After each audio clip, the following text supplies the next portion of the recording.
Full Moon sale ಬೆಳಗ್ಗೆ 9 ಗಂಟೆಯಿಂದ ರಾತ್ರಿ 12 ಗಂಟೆವರೆಗೆ ಆಗಸ್ಟ್ 28 ಒಂದು ದಿನಕ್ಕೆ ಮಾತ್ರ.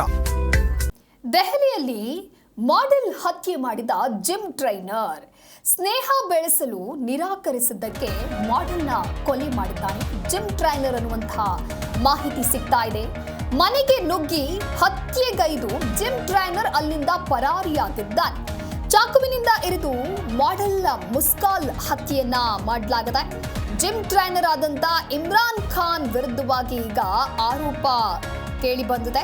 ದೆಹಲಿಯ ತಿಲಕ್ ನಗರದಲ್ಲಿ ಆಗಿರುವಂತಹ ಕಗ್ಗೊಲೆ ಇದು. ಆಕೆ ಸ್ನೇಹ ಬೆಳೆಸೋದಕ್ಕೆ ಒಪ್ಪಿಕೊಂಡಿಲ್ಲ, ನಿರಾಕರಿಸಿದ್ಲು ಅನ್ನುವಂಥ ಕಾರಣಕ್ಕಾಗಿ ಜಿಮ್ ಟ್ರೈನರ್ ಆಕೆಯನ್ನ ಕೊಲೆಗೈದಿದ್ದಾನೆ. ದೆಹಲಿಯ ತಿಲಕ್ ನಗರದ ನ್ಯೂ ಮಹಾವೀರ್ ನಗರದ ಪ್ರದೇಶದಲ್ಲಿ 21 ವರ್ಷದ ಯುವತಿಯನ್ನ ಆಕೆಯ ಮನೆಯೊಳಗೆ ಚಾಕುವಿನಿಂದ ಇರಿದು ದಾರುಣವಾಗಿ ಹತ್ಯೆ ಮಾಡಲಾದಂಥ ಭೀಕರ ಘಟನೆ ಇದು.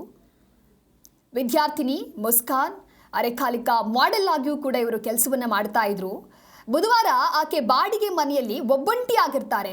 ಒಬ್ಬರೇ ತಮ್ಮ ಮನೆಯಲ್ಲಿ ಇದ್ದಂಥ ಸಂದರ್ಭದಲ್ಲಿ ಈ ಕಿರಾತಕ ಏಕಾಏಕಿ ಆಕೆಯ ಮನೆಗೆ ಎಂಟ್ರಿ ಕೊಡ್ತಾನೆ. ಮನೆಗೆ ನುಗ್ಗಿ ಚಾಕುವಿನಿಂದ ಪದೇ ಪದೇ ಆಕೆಗೆ ಹಲ್ಲೆ ನಡೆಸಿದ್ದಾನೆ. ತೀವ್ರವಾಗಿ ಗಾಯಗೊಂಡಿದ್ದಂಥ ಮುಸ್ಕಾನ್ ಅವರನ್ನ ಆಸ್ಪತ್ರೆಗೆ ದಾಖಲಿಸಲಾಗುತ್ತೆ. ಆದರೆ ಚಿಕಿತ್ಸೆ ಫಲಕಾರಿಯಾಗದೆ ಮಾಡೆಲ್ ನಿಧನರಾಗಿದ್ದಾರೆ. ಮುಸ್ಕಾನ್ ಭೇಟಿ ನೀಡ್ತಾ ಇದ್ದಂತಹ ಜಿಮ್ನಲ್ಲೇ ಆತ ಟ್ರೈನರ್ ಆಗಿದ್ದ. ಇಮ್ರಾನ್ ಎಂಬಾತನೇ ಈ ಕೊಲೆ ಮಾಡಿದ್ದಾನೆ ಅಂತ ಹೇಳಿ ಮುಸ್ಕಾನ್ ಅವರ ಸಹೋದರ ಆಕಾಶ್ ಪೊಲೀಸರಿಗೆ ತಿಳಿಸಿದ್ದಾರೆ. ಈ ಘಟನೆಯ ನಂತರ ಆರೋಪಿ ಇಮ್ರಾನ್ ತಲೆಮರೆಸಿಕೊಂಡಿದ್ದು, ಆತನ ಬಂಧನಕ್ಕಾಗಿ ದೆಹಲಿ ಪೊಲೀಸರು ಹಲವು ವಿಶೇಷ ತಂಡಗಳನ್ನು ರಚನೆ ಮಾಡಿ ತೀವ್ರವಾದಂಥ ಹುಡುಕಾಟವನ್ನ ನಡೆಸ್ತಾ ಇದ್ದಾರೆ. ಜಿಮ್ ಟ್ರೈನರ್ ಆಕೆಯ ಮನೆಗೆ ನೇರವಾಗಿ ನುಗ್ಗಿ ಆಕೆಯನ್ನ ಹತ್ಯೆ ಮಾಡಲಾಗಿದೆ. ಈ ಘಟನೆ ದೆಹಲಿಯ ತಿಲಕ್ ನಗರದಲ್ಲಿ ನಡೆದಿದೆ. ಆಕೆ ಮಾಡೆಲ್ ಆಗಿದ್ರು. 21 ವರ್ಷ ಆಕೆಗೆ ಮುಸ್ಕಾನ್ ಅಂತ ಹೇಳಿ. ಮೃತಪಟ್ಟಂತಹ ಯುವತಿ ಆರೋಪಿಯನ್ನ ಇಮ್ರಾನ್ ಅಂತ ಹೇಳಿ ಗುರುತಿಸಲಾಗಿದೆ. ಜಿಮ್ ಟ್ರೈನರ್ ಆಗಿರ್ತಾನೆ. ಘಟನೆ ನಡೆದಾಗ ಮನೆಯಲ್ಲಿ ಆ ಯುವತಿಯ ಮನೆಯಲ್ಲಿ ಯಾರೂ ಕೂಡ ಇರೋದಿಲ್ಲ, ಆಕೆ ಒಬ್ಬಳೇ ಇರ್ತಾಳೆ.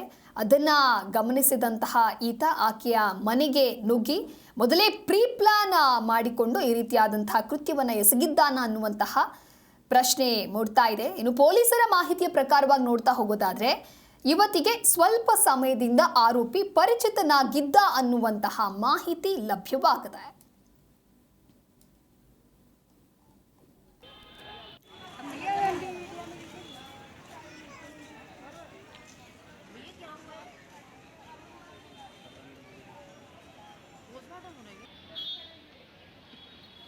पैसा